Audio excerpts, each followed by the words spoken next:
How do you go from beating the full-strength New York Knicks in New York to losing to the third-string Denver Nuggets? And the Nuggets point guard Jalen Pickett, he's a good player. Like, don't get me wrong, but they made him look like Jamal Murray out there.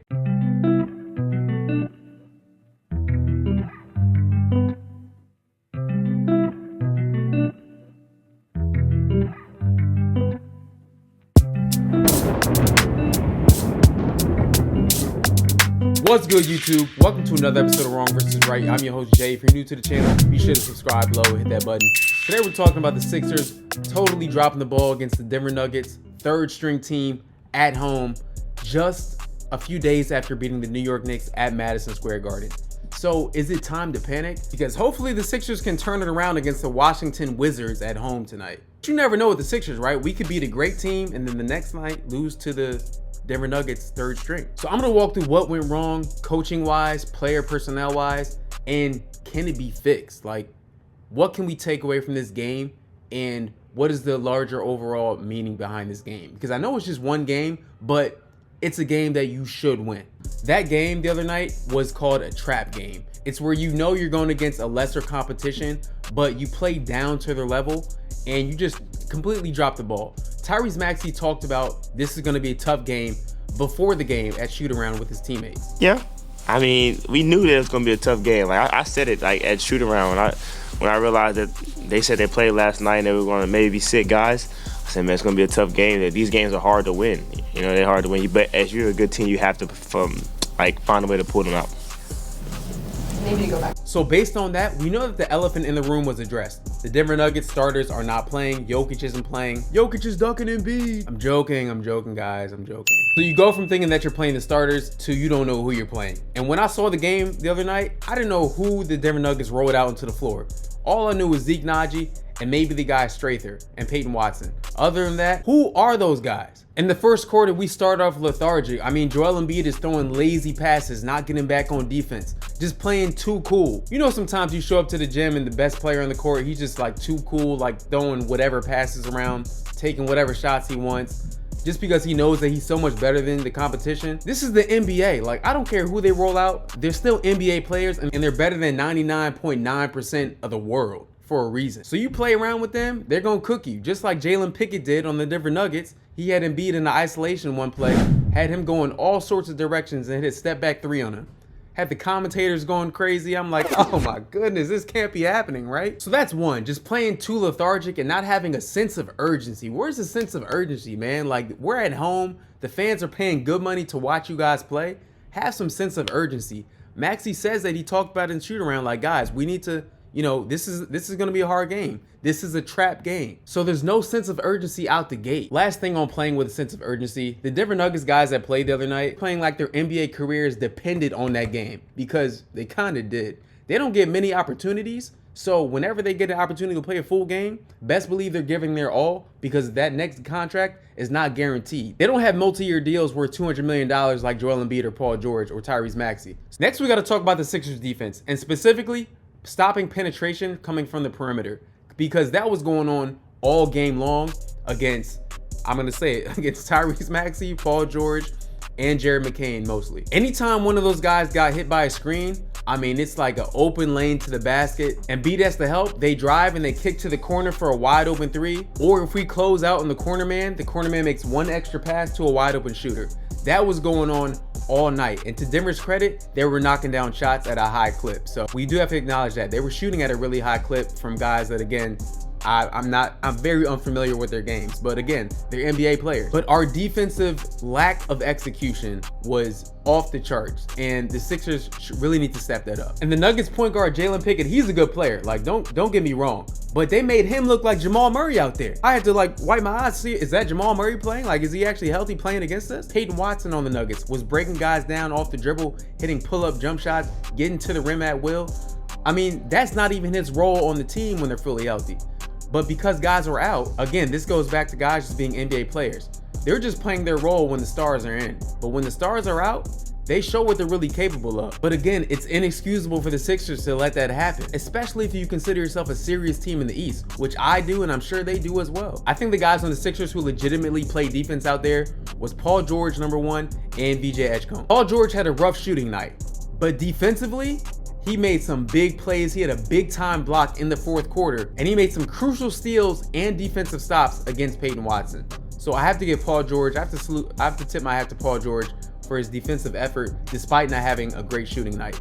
And then VJ Edgecombe, despite having a rough shooting first half, he kept shooting in the second half, kept shooting in the fourth quarter. And I think at one point Nick Nurse told him like, hey, like I need you to shut down Jalen Pickett. I need you to turn his water off. And VJ took the challenge one time, blocking his shot when he tried to post him up. Another possession, he just took the ball from him under the basket. I mean, VJ was locked in. VJ was playing like he was trying to earn a contract, and he's the 3rd overall pick. So it's like, why is our youngest player the one playing with the most fire and heart? Like, why aren't our veteran guys playing with that same intensity, especially on defense, where you like need to stop? And that leads me to the last point for the Sixers during that game, and I'll combine it into 2 points, and it's coaching decisions and just late game mishaps. First of all, for coaching decisions, why is Adem Bona in the game during crunch time? Crunch time being under 5 minutes in the fourth quarter. I love Adem Bona. He brings great energy. He's a great defender, and he brings that fire. He should not be anywhere near the basketball under 5 minutes unless you desperately need a big man. I watched Adem Bona for about 5 straight possessions trying to throw a post entry pass into Joel Embiid where he's getting like double, triple teamed. Adem Bona is not known as a great passer. So as a coach, why am I putting him in that position? He shouldn't be in that position. Adem Bona is not a shooter, so they don't even have to guard him. He's at the top of the key, you know, at the free throw line with the ball in his hand. No one is checking him because he can't shoot. So Adem Bona is looking around like, what do I do with the ball? He's throwing these, you know, he's throwing these hard attack passes down to Joel Embiid where like every time he throws it to him, you're about to catch a heart attack, you think it's gonna be a turnover. And he's passing the ball to Joel Embiid, who's not even that good in the clutch. And I love Joel Embiid. I'm one of his biggest supporters, but I don't want him taking the last shots from me. I just don't. I would rather prefer it in Maxey's hands or VJ Edgecombe's, you know, the guy that hit the game-winning shot against Memphis, or Tyrese Maxey, you know, the guy who's the 3rd leading scorer in the NBA right now. And then not too much on Adem Bona because, again, I love his effort, but Paul George should have been in the game under 5 minutes. At least you can't double team as much with Joel Embiid because now you have 4 shooters around him: Maxey, VJ, Quentin Grimes, and Paul George. You can't really double team when those guys are on the court. But no, Nick Nurse, you know, kept Adem Bona in the game until like 2 minutes left. The media asked Nick Nurse about this post game, and here's what he said. It was just okay. Yeah. In New York that you don't like playing Paul for the entire fourth quarter, but he ended up sitting about 6 minutes there with Bona in there. I guess just what went into Bona being in there so long until the last. Yeah, I mean, again, we were just trying to get some rim protection out there because the ball was getting down the paint so much. That was part of it. Also, I thought we could hurt him on the offensive glass if we had one of our rebounders in there as well. But again, and just, you know, that's a little low for minutes for Paul, but just again, was just trying to find the right kind. So to me, that sounds like an answer where it's like Nick knows that he messed up with that, but he tried to say, you know, well, we need rebounding from Adem Bona, you know, gave us some effort, gave us some energy. Nick, come on, like, just admit that was probably not the best move. Paul George should have been in the game. I don't care how bad he's shooting. Defenses know that if Paul George is on the court, you can't leave him wide open. Adem Bona, you can leave him wide open. It's as simple as that. And then Joel Embiid, again, 6 turnovers throughout the game, and a lot of them came in crunch time. I love Embiid, but I do not trust him in the clutch, in the crunch time.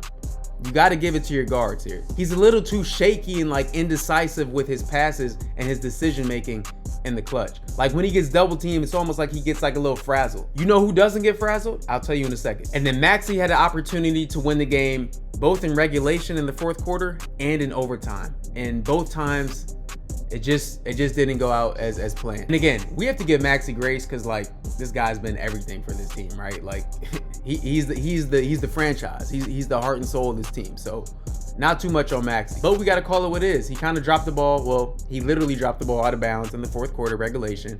We know that's not really going to happen much. Like I trust Maxey. Like, that's not going to happen. Tyrese Maxey said post-game that he wanted VJ to come set the screen earlier, that guard-to-guard screen that they ran in Memphis, a little bit earlier so he could have some more time to operate, which I get. Like, I understand that. I think that's just going to come with more time, more repetitions with him and VJ. So, okay, fine. Then the overtime shot, you know, he got by Peyton Watson. They were playing pretty tight defense, and he had to shoot like a running floater, kind of off balance. So it's just like, was that the play? Like, was that the play for him to go off a screen and shoot a floater like off balance? I don't know that was a play.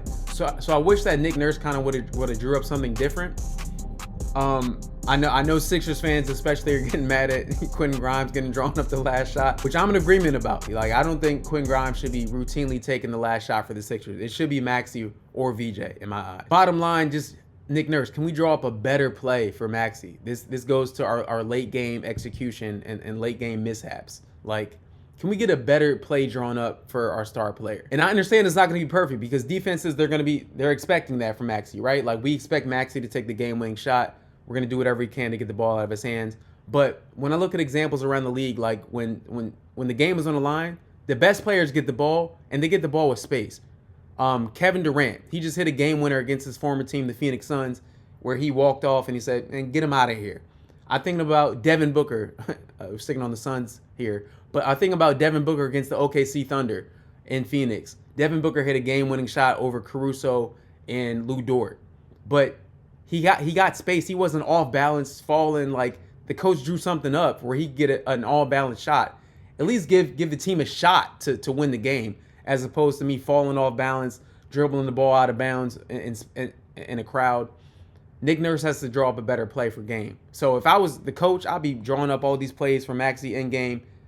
Guys, we need to give him more space. He needs to get a clean look on balance to have a better shot at making it. But all in all, guys, it is not time to panic. The Sixers are going to be okay, I think. They just have to, tighten up some key areas. We'd rather have these issues during this time of the season than have them show up in the playoffs. And it was a good smack in the face for the Sixers, who are currently 5th in the Eastern Conference, 5th or 6th. If you're new to the channel, be sure to subscribe. Everybody can't be wrong. Everybody can't be right. I'm out.